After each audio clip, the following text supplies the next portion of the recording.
ನಮಸ್ಕಾರ ಸ್ನೇಹಿತರೆ, ನಾನು ನಿಮ್ಮ ಲೋಕೇಶ್ ಕಲ್ಕುಣಿ. ಸ್ನೇಹಿತರೆ, ಹೆಲ್ಮೆಟ್ ಯಾಕೆ ಧರಿಸ್ಬೇಕು ಅಂತ ಅನ್ನೋದಕ್ಕೆ ಒಂದೆರಡು ಮಾತಾಡ್ತಾರೆ ನಮ್ಮ ಸ್ನೇಹಿತರಾದಂಥ. ನೋಡಿ, ನೀವು ಯಾರು ಅಂತ ಗೆಸ್ ಮಾಡಿ. ಎಲ್ಲರಿಗೂ ನಮಸ್ಕಾರ. ನಾನು ಮಿಮಿಕ್ರಿ ಗೋಪಿ ಮಾತಾಡ್ತಾ ಇದ್ದೀನಿ. ಆತ್ಮೀಯರೇ, ನಮ್ಮ ಕನ್ನಡ ಸೇನೆಯ ಮಂಡ್ಯ ಜಿಲ್ಲಾಧ್ಯಕ್ಷರಾಗಿರ್ತಕ್ಕಂಥ ಎಚ್.ಸಿ. ಮಂಜುನಾಥ್ ಅವರ ವಿವಾಹ, ಅವರ ಒಂದು ಬೀಗ್ರೂಟದ ಕಾರ್ಯಕ್ರಮ ಇತ್ತು. ನಾವೆಲ್ಲ ಬಂದಿದ್ವಿ. ಆದರೆ ನಮ್ಮ ಲೋಕೇಶ್ ಕಲ್ಕುಣಿಯವರು ಒಂದು ಜಾಗೃತಿ ಯಾವುದಾದ್ರೂ ಒಂದು ಮೆಸೇಜ್ ಕೊಡಿ ಅಂದರು.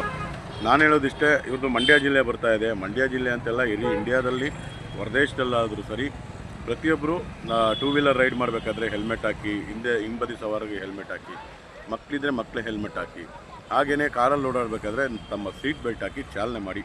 ಮದ್ಯಪಾನ ಮಾಡಿ ಚಾಲನೆ ಮಾಡಬೇಡಿ.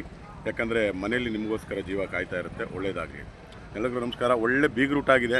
ಒಂದು ಒಳ್ಳೆ ವಿಳ್ಯದೆಲ್ಲ ಕೊಟ್ಟಿದ್ರು, ಬಾಯಿ ಹಾಕೋತೀನಿ, ಅನ್ಯತಾ ಭಾವಿಸ್ಬೇಡಿ. ನಮಸ್ಕಾರ. ಅಣ್ಣ ಅಂಬರೀಷ್ ಅಣ್ಣ, ನಮ್ಮ ಅಣ್ಣನ ದೊಡ್ಡ ನಿನಗೆ ಹಾಕ್ಬೇಕದು, ಬಾಯಿ ಮುಚ್ಕೊಂಡು ಹೋಗಲ್ಲ. ಥ್ಯಾಂಕ್ ಯು ಅಣ್ಣ, ನಮಸ್ತೆ.